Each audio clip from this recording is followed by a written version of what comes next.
नमस्कार, आपण पाहत आहात GS9 न्यूज। खानदेशात गावागावात कान्होश्री माता रोड उत्सव। धुळे 10 प्रतिनिधी गोकुळ देवरे। खानदेशातील पारंपरिक उत्सव सोहळ्यात लांब लांबचे नातेवाईक एकत्र येत आहेत। असंख्य कुटुंब शहरातून गावागावात दाखल झाले आहेत। हा कान्होमाता रोड पूजन सोहळा दिनांक 10 ऑगस्ट पासून सुरू होत आहे। 3 दिवस चालणाऱ्या या सोहळ्याला मोठ्या उत्साहाचे वातावरण आहे।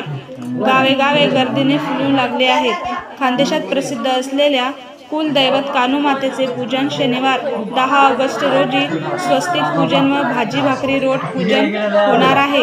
रविवार 11 ऑगस्ट रोजी सकाळी 6 वाजता कान्होमातेची स्थापना होणार असून सायंकाळी 5 वाजता पूजन व आरती रोड पूजन करण्यात येणार आहे। सोमवार दिनांक 12 ऑगस्ट रोजी सकाळी 8 वाजता दुपारी 12 वाजेपर्यंत वाजत गाजत मिरवणूक काढण्यात येणार आहे।